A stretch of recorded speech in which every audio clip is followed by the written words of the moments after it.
Hello guys, this is Reza. Welcome to another video from our Adobe Substance series.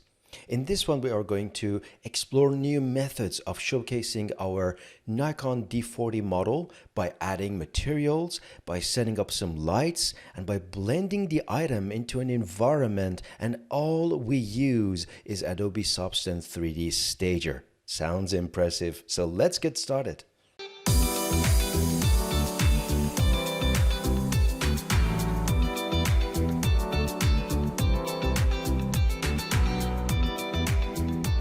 So let's start with the item that we are about to bring into Substance Stager. So the model is a Nikon D40 DSLR, relatively an old camera. I think it was introduced around 2009, and it was entry level, and that was actually my very first Nikon camera. That's why I thought it would be basically a good idea to pick that item.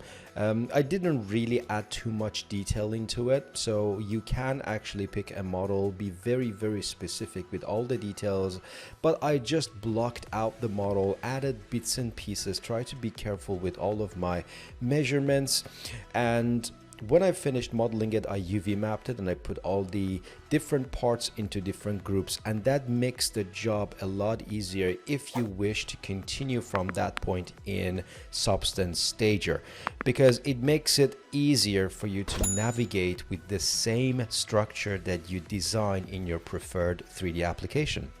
For example, I put the dials in one group, I put the main body in one group, the lens cap in one group. If I rotate the rear screen in one group, and of course the lens and all the glassy objects around it in one group. So it makes it a lot easier for Stager to read through this. So that's all you need to do, really. You need to make sure that the scene is clean, and then you go to File and Export All or Export Selection. You can kind of select everything and go File, Export Selection. Your preferred extension would be FBX. I really didn't touch anything else in here because it's not textured, there's no light, there's no camera, and go to Export Selection and export your model.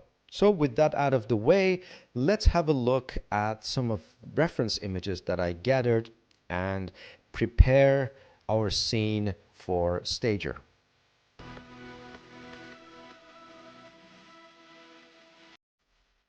All right, let's have a look at some texturing considerations that we need to take into account. I loaded up a few references that I find online into PureRef. I tried to go back and find some of the old photos that I had, but none of them had the actual camera in it. I mainly used the camera to take photos, so I had to rely on online photos, and some of them are high res, some of them are low res, so apologies for that. Again, the only reason I'm using these photos, and I think you should too, is to understand the considerations and things you need to be mindful of before you start the process in Adobe Substance Stager or any texturing and set dressing application for that matter. So this model is actually a very straightforward one. The first thing that caught my eyes was this leather looking grip with a very soft piece right underneath these buttons. So obviously you want to make sure that these buttons and knobs are modeled separately so you can apply different material to them, because the grip clearly has got textures. Not only the grip, but also the actual model, I'm looking at it, has got some textures in it. So if I zoom in, you can see it's not fully soft. Even this piece is soft with no grain or texture in it. But the overall model has got a little bit of sort of noise, if I may, in its normal or height map. That was the reason that I modeled this piece separately and made this part of the lens, because if I look at the black material on the lens, it's quite soft and it looks very similar to what we have for the base of this piece. Same with other buttons, like this button looks very soft, and these knobs and dials are very kind of smooth. So these are the considerations you need to make even during modeling stage, not to combine everything all together. Just think about the fact that, all right, it is probably going to be better if I keep certain things separate. It allows me to have a little bit of room to wiggle in my texturing application. Of course, you can always use masks in Substance Painter, even if everything is combined, but just makes your job a lot easier, give you a much better workflow if you pay attention to those small bits and pieces. Another thing that really caught my eye early on was the spec on the lens. You can see we've got a green hue nicely diffused on the outer part of the lens, and again we have another layer of specularity that is behind the first glass, which looks very pleasing, and we try our best to kind of simulate that in Substance Stager as well. The other one was the menus and the icons. I mean, I had few options. One was to model it, but again, it would be kind of unrealistic to put something that is kind of sticking out of that button. That's not even how buttons look. So the next option was to do it in Photoshop, and that's actually the route I took, to use a bitmap. Just use the pen tool to kind of trace over some of these icons and to make them. I stored these images as PNG, and that's it. We are going to bring them into Stager and apply them to individual buttons. So that was that, very straightforward.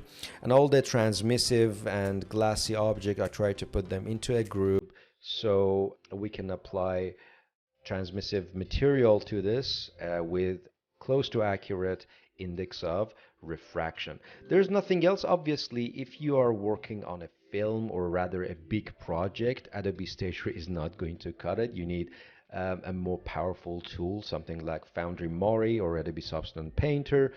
But for quick and dirty work where you just want to show something to a client very quickly, get some feedback, improve on it, and get a feel for the overall design, even you want to just showcase your model without any animation, without any interaction with other software packages, Stager does a pretty good job as a standalone staging application for your design, to be able to apply material, to be able to apply lights, and to be able to render it out and show it to your clients. Again, very similar to Marmoset Toolbag or Keyshot, as we talked about before. Again, if you're not familiar with Stager at all, I highly suggest you to watch my other video where I have a quick start on Stager. I introduce you the UI and important panels and important buttons. For this one, we are not going to spend too much time on the basics. We're just going to get to the project, get to the point, and start texturing this model. All right, that's it. Let's open Substance Stager and import our model and get to work.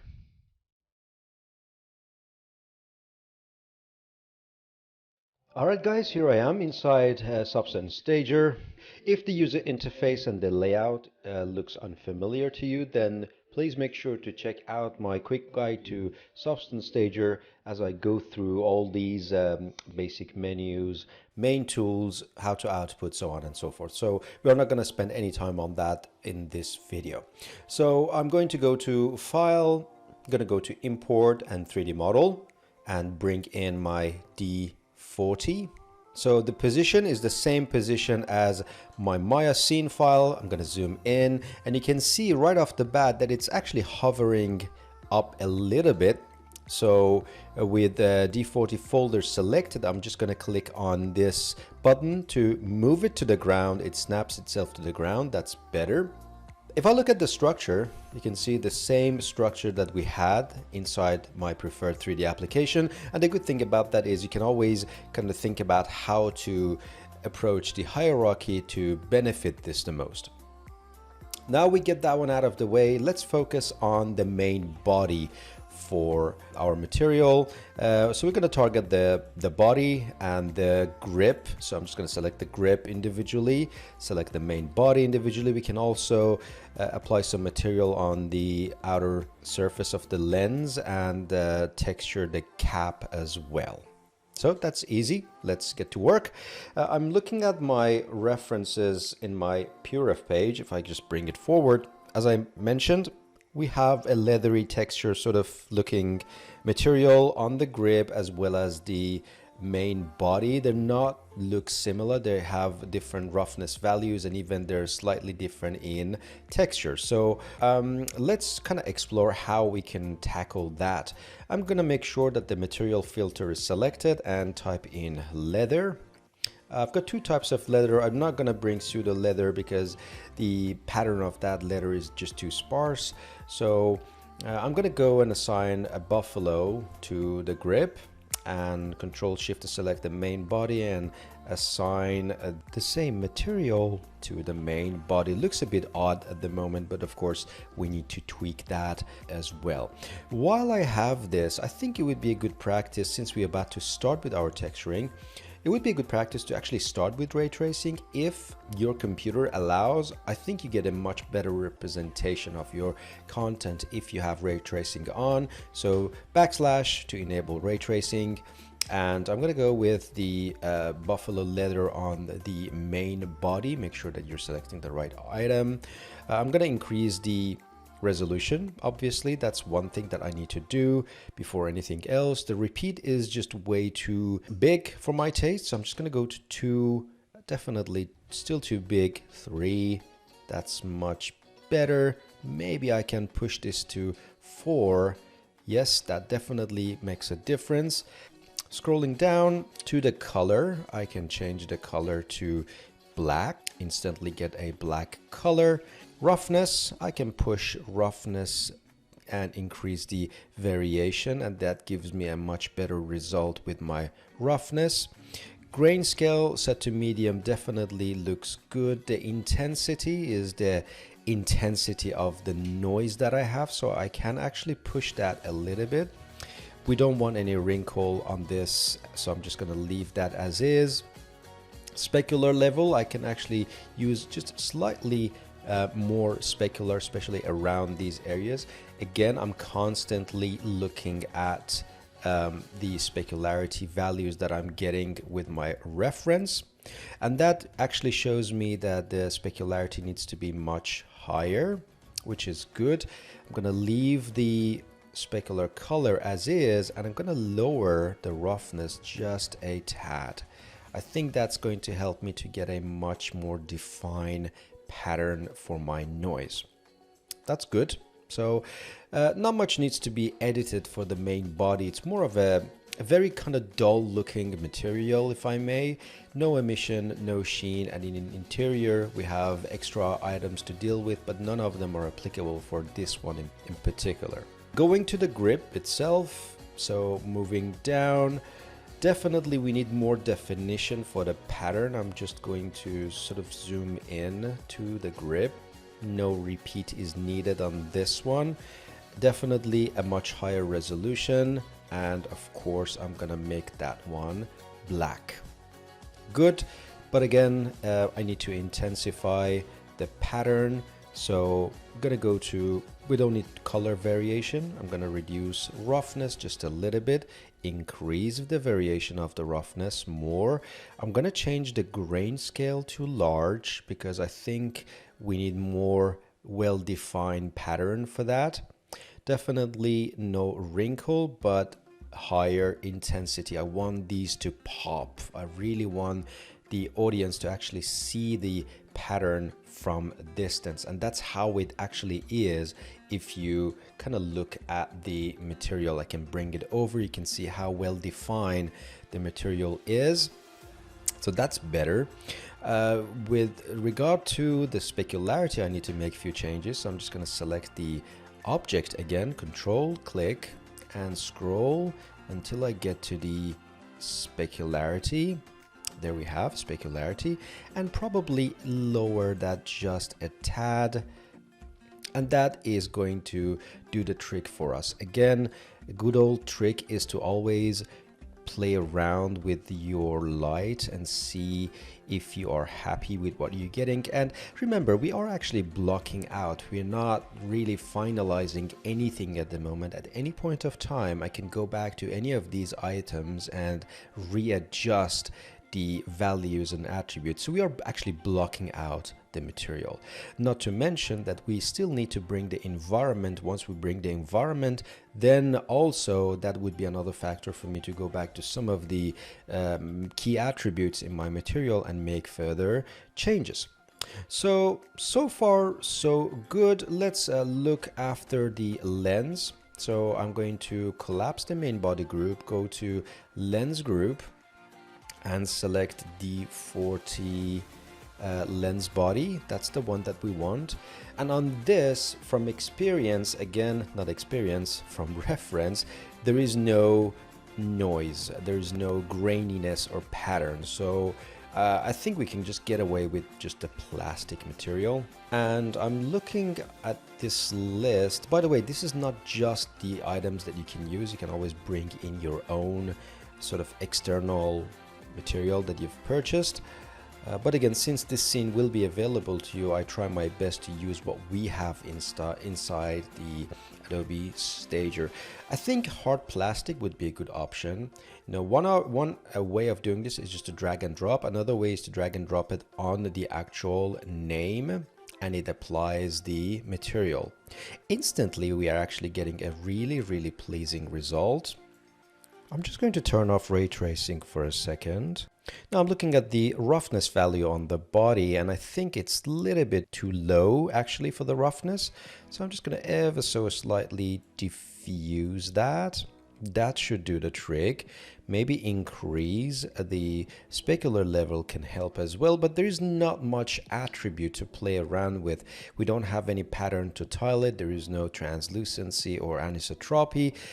So I'm just going to leave that as is, and we deal with it later if need be. But the same material should be applied to this part of the lens as well as the cap.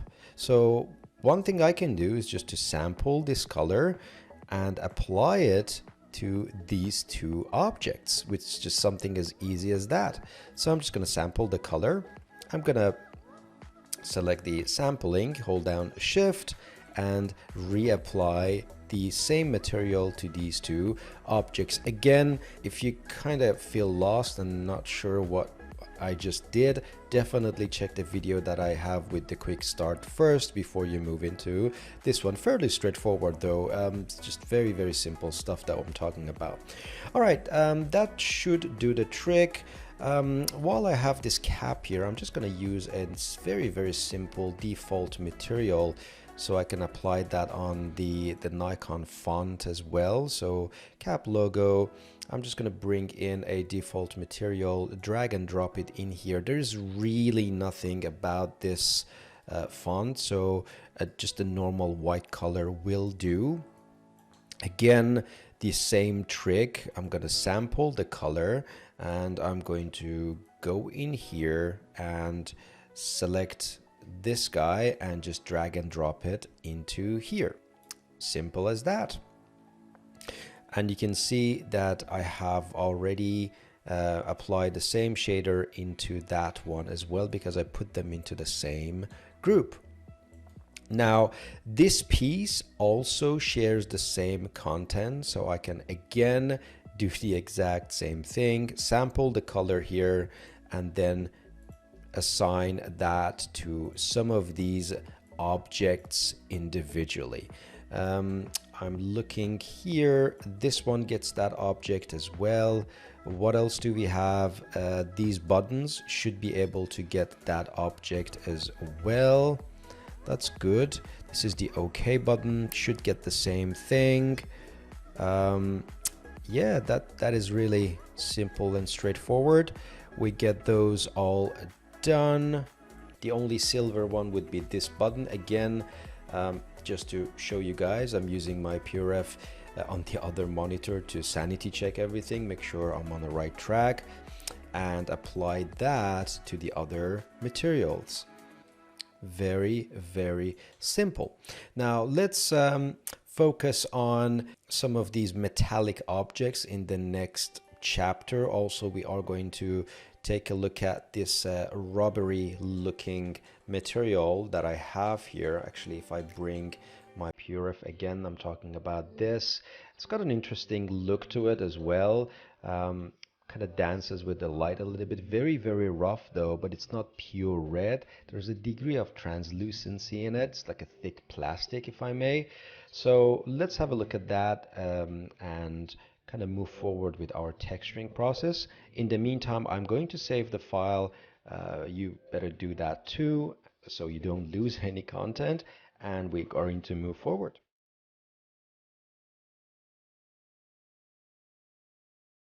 All right, let's continue with what we have. In this brief chapter, we are going to target all the conductive parts of our D40. So again, I'm going to bring this one over. You can see that we have a little piece here, and of course a little piece here. This wouldn't be visible if you have a lens on. You can see this will hide behind the actual lens, so we're not going to see that. And there is, if I look at the rear part, there is no metallic object, so we have only few pieces to deal with. Just move that to the side. As for the material, I need to make sure to filter material, and again type in metal, and you can see we have a few materials that we have at our disposal. Some of them are just fixed material, and some of them are SPSAR material where we can actually tweak and get a slightly different look. Now, going back to my reference, this piece here looks very shiny, same as this piece. Now let's start with what we have and see which one works better. So I'm going to go with the metal polish.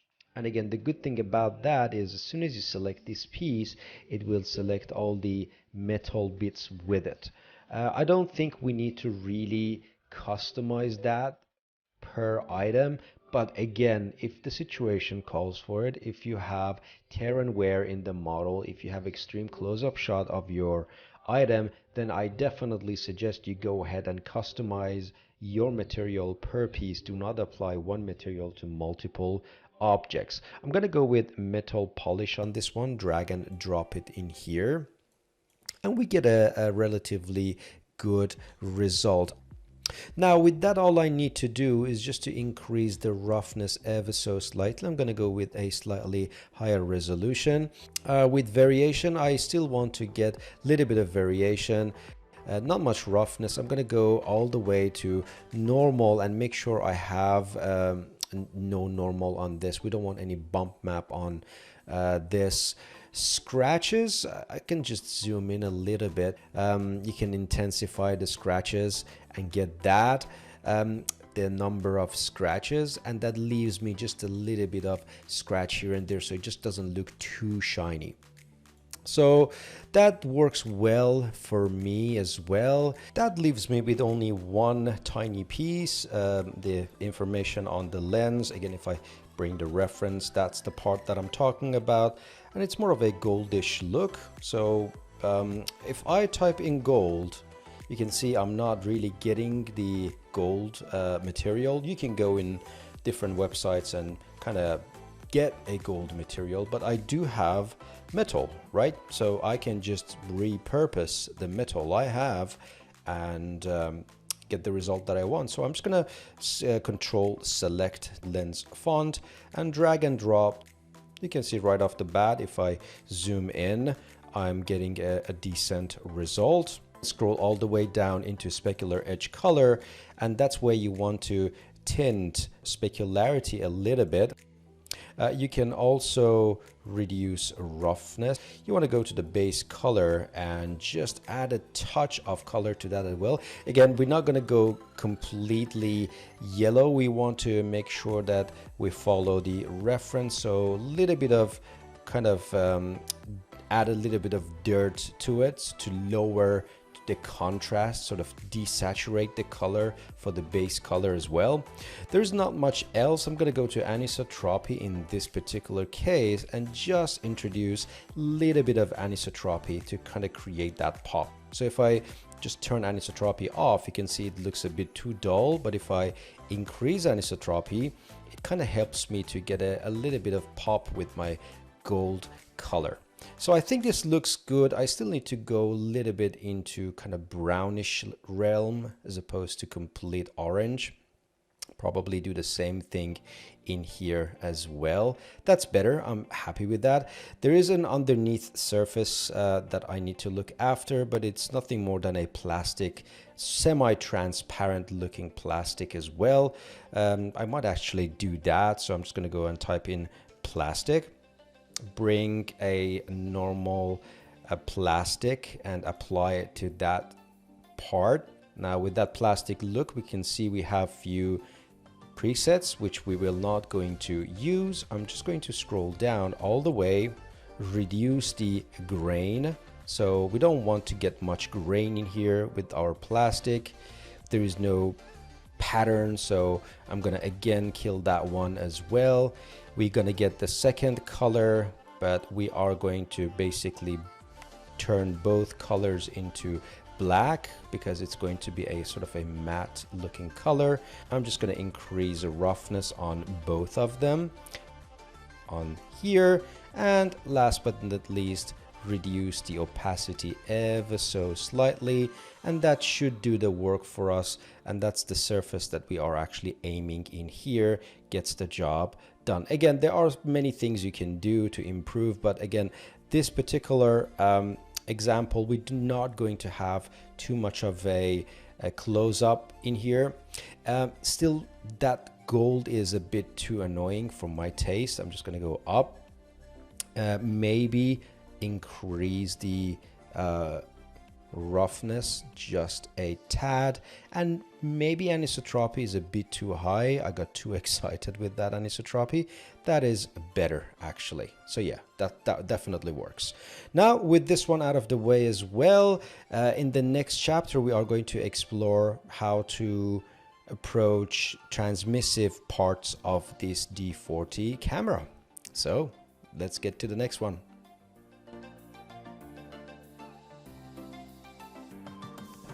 Alright guys, let's continue with our project by targeting all the transmissive parts.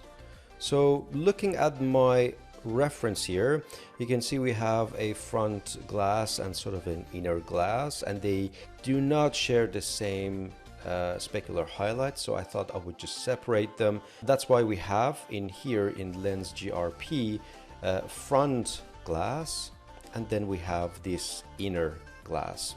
Then we have two clear glass materials, and both are coming from the flash. So one is the pop-up flash and the other one is this little guy, and they are clear glass. We have, I believe, another one for the visor, but that's fairly straightforward really. There's nothing too complex about that, and that's pretty much all we have for this particular piece. So fairly straightforward, I would say. Well, let's start with the clear glass. Control click to select the clear glass.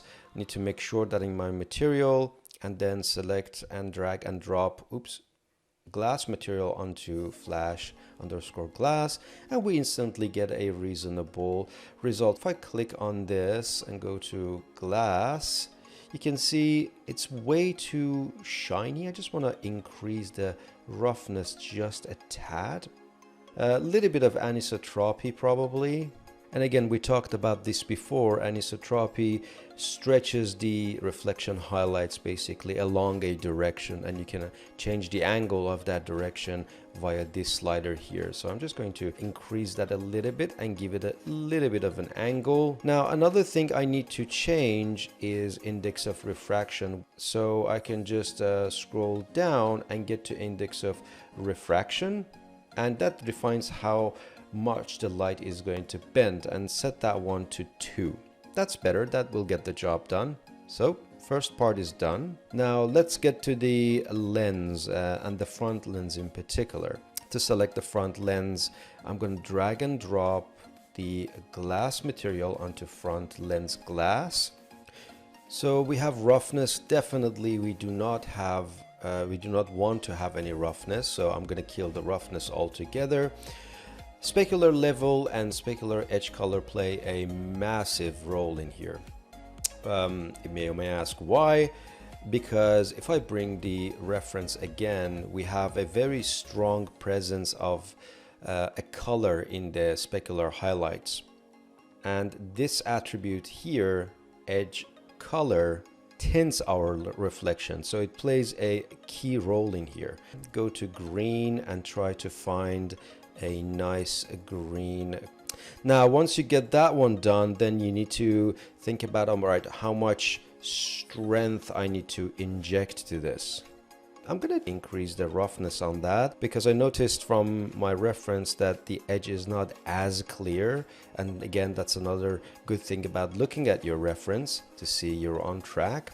So I'm just going to leave specular level at 0.7, maybe even 0.6 is better for my liking. I'm going to scroll and introduce a little bit of anisotropy. And one thing I definitely need to increase is how much the light bends. So if I reduce this just to show you guys, you can see everything disappears, and eventually we are going to introduce even a little bit of artifact here. So I would like to start with something like 2.3. That's good, and that immediately gives me the color that I want.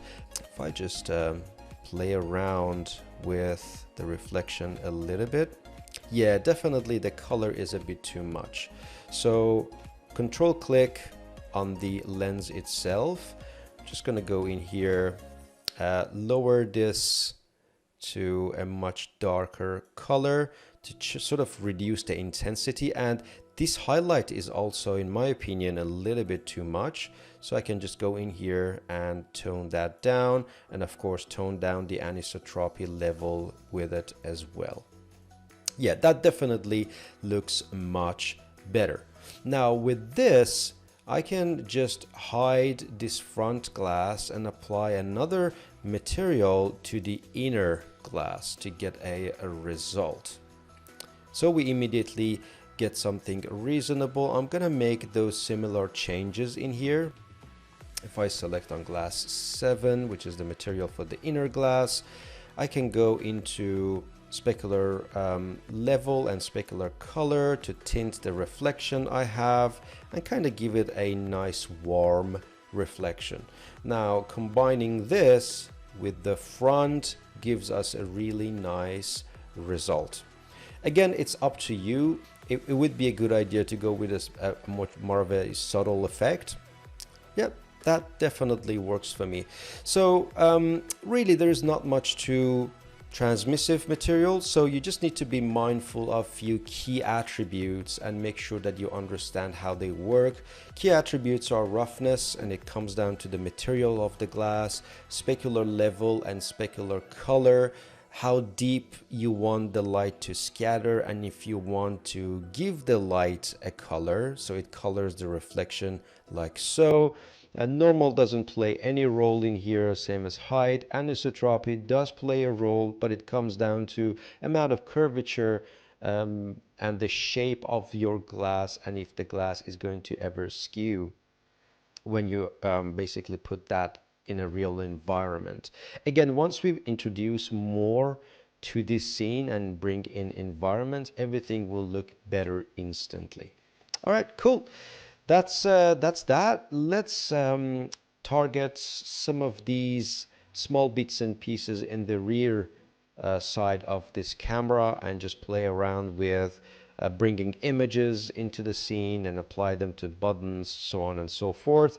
Also, there's one piece in here, the red piece, that we still need to take care of. Little bits and pieces. We're almost there, so stay tuned, and we are going to continue with this project. All right, let's continue with our project. I'm going to start with this little piece here by bringing my graphics into this. So I just need to make sure that it's been textured. I'm not actually quite sure if this piece has been textured, so I'm going to control click on it. And no, it is not been textured. So what I can do is press I, sample from the lens, and then go and hold down shift and bring the material onto this piece. And now we have the hard plastic that we have on the lens as well. Now we have this, it's time to bring in graphics. You can see we can hold and click on this item to place an image on the model. That's one way of doing it. Another way of doing it is just to drag and drop. You can kind of break that connection and unlink the material, and you can of course delete the material by pressing the delete key on your keyboard or click on this icon. I'm just going to use the graphics that I have in here, and I made them in Photoshop. Nothing too particular. Drag and drop, and you can see it drops itself in here. I can zoom in. I'm just going to turn off ray tracing. It allows me to work better, and you can select that and reposition it however you want to. You can even rotate it if you want to rotate it. And looking at my reference, actually that piece is done. Let's look after the dial. So dial is also important. If I bring, let's see which one shows the dial better, this one probably.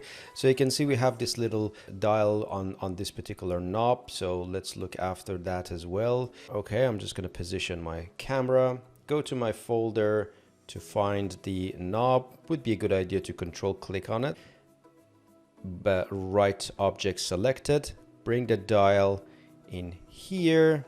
Again, hold down shift for proportional movement. Now basically Stager recognizes this graphic as decal, which is pretty helpful. From here you can also scale it. Now here's another thing that you need to be mindful of. You can actually make it a little bit metallic, which, believe it or not, I actually want to do that, and add a roughness to it. Also, I'm going to reduce the opacity just a tad. I don't want this to be completely brand new, so that's gonna work for me well. Again, constantly looking at my reference, make sure the position is there. Also, if you look at here, auto is on the 9 o'clock sort of position, so I definitely need to rotate that like so. That's better. Now that works. Let's focus on these two guys. So we have info button, as you can see, and exposure control. So let's bring those in. Control click to bring the info button.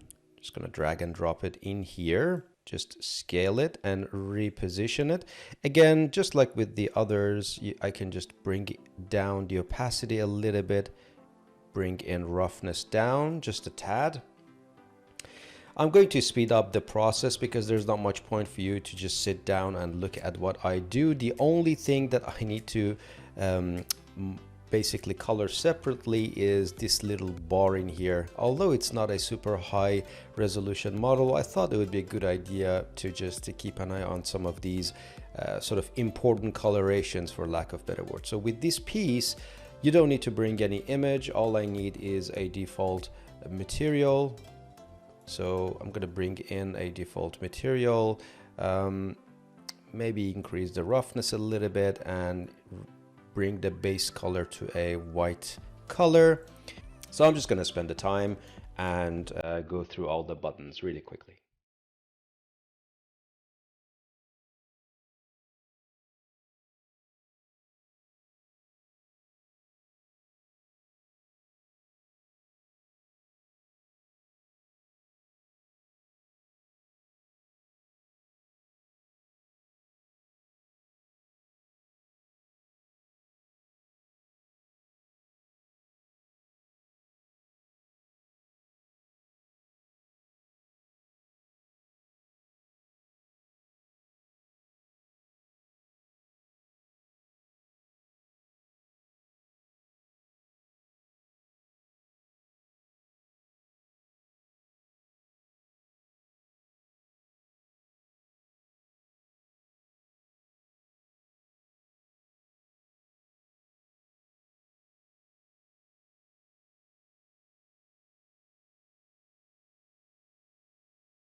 that should really do it for us. We have a few bits and pieces to take care of. One of them is this rubber plastic for the grip, and the other one is the screen in here. That lamp in the for the flash is another thing that we need to take care of, but we're almost there. So let's enable ray tracing to see how everything looks. That's good. Let's go to the next chapter and finish all those bits and pieces to apply material to all the remaining parts of this model. And then in the next chapter we will learn how to bring this object into an environment we're rendering out when we're pretty much done. Okay, let's finish the material side of this project. We have a few props to, or few pieces to add material to. One is this rear screen, so I'm gonna single click on it, go to the material, drag and drop the glass material on that, and go to material tab. I'm going to reduce roughness altogether because it's a very reflective surface that we have here. I'm also going to go to interior and reduce a little bit of this translucency. So while it's very reflective, at the same time it doesn't absorb as much light in here. Now, index of refraction, I think it would be a good idea to increase that as well and set it to 2. So that's a good place to be. You can tint that a little bit and change the tint. You can go different colors. I personally reduce it to some sort of a gray color as well. So that part is done. The other part to look after is this piece right here. So if I click on it, and you can approach this in a variety of ways. You can select a ready-to-go material, or you can get a base material and tweak that. I personally think it would be a good idea to start with just a simple default material. Now I'm going to go and apply a color to it, again referring back to what I have here, and bring in the specular level at the same time increasing the roughness as well. So we kind of need to play around with the environment light as well. That's good. I'm going to definitely bring in some translucency in here and apply a color to my translucency. Probably go with a sort of an orangey look for my translucency. Absorption distance will bring more of that color into here. Dispersion, we definitely don't want that, so that should do it as well. You can try with subsurface scattering because technically this piece absorbs light as well, so that's another useful thing to add to your material set. So you can actually bring in some of the lights that it absorbs, this piece absorbs. You can include a little bit of redness, which is always good for skin type pieces, and that really should do the trick for us. What else do we have? We also have this piece right behind the glass for the flash. So I'm going to hide the flash to have access to this little guy here. We already have a default material on it, which is good, so I can just go ahead and change that default material. From the reference I have, it's actually fairly white with a hint of yellow, so I want to make it too yellow, so something like that. Also, I noticed that there's a little bit of translucency in there, so I'm just going to include translucency. Obviously, there are some properties to play around with, but none of them are applicable for such a simple example. That should get the job done. I'm going to go back to my lens and bring back the flash, and that part is also done. And that should be it. Let's see how we can bring this guy into an environment and add a little bit of personality to the prop that we have here. Let's fix the composition, bring this guy into an environment and wrap up the project. So first thing I'm going to do, I'm going to go into this icon here and add a camera. With that, I can always toggle back and forth between my working camera and my final camera. And again, these are the things that I covered in my quick start. So if you don't know, make sure to check that out. Now, one last step is to bring in an environment. You can bring in your own HDR into this and place your object inside the environment that you prefer. I'm personally going to go with the exterior table 03, which is a ready-to-go HDR image that ships with Substance Stager. I'm going to increase its size a little and try to place it on the table. You can see that it's actually not doing a terrible job. At the same time, I'm not quite sure exactly how to take care of the composition here, so that can be a little bit difficult. You may try to eyeball it, but whatever you try is not going to be accurate. That's why if you look into the camera node properties, we have match image as one of the actions. Very useful. If I click on this, it says, all right, I'm just going to match the aspect ratio. If you want, you can click on it. You can see that it matches based on the aspect ratio which you have provided, or the image size itself. That's one option that you have. You can create lights with it, multiple lights, outdoor sunlight, which can be used, or abstract. I'm just going to go with multiple lights, the default, and definitely that's the one that you want to take, match camera perspective, which gets the job done for me. I'm going to click and it will give me this result. So you can see it tries its best to match the color, to match the perspective, match the focal length, so on and so forth. So you can change the focal length here from 46, you can go to 55 and bring this a little bit forward if you want, or we can do the other way around, go to something like 50, push that back to the center just a little bit. You can also still play around with some of these lights to get a better read. Remember, you can always use ground to change shadow opacity, so I probably want to dial down shadow opacity so the opacity that I have here matches the opacity of the shadows.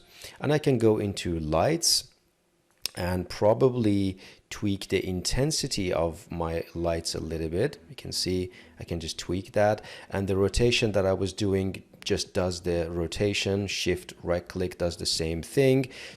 That should do the trick. Last but not least, you can go to render, specify the resolution, so you can go into camera and set your viewport camera. You can get this as a PSD, which gives you the HDR camera separately and the render separately. I definitely want to have more control over the final result, so I'm just going to pick PSD over PNG, which is just a it comes with transparency, but PSD gives you more option to work with. The path, for now, I'm going to just save it on desktop, and then I can just crank up the samples to 10,000 to get a noise-free result.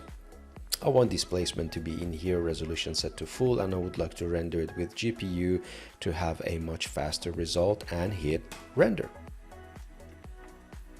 Now, while it's rendering, I can just stop the video and open this guy in Photoshop and finish this project.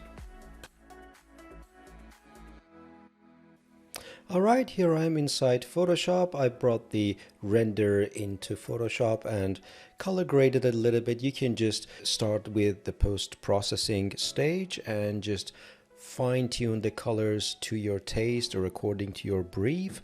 And very impressed all in all with what you can do inside 3D Stager. I hope you found this video useful. Obviously, I'll make this scene available to my follow along tier on Patreon, so pay a visit, download the model along with all the maps so you can follow along. You can find me on Twitter as well. Thank you very much for your support and your kind words. I hope you enjoyed this tutorial. I certainly did. Until the next one, see you guys later.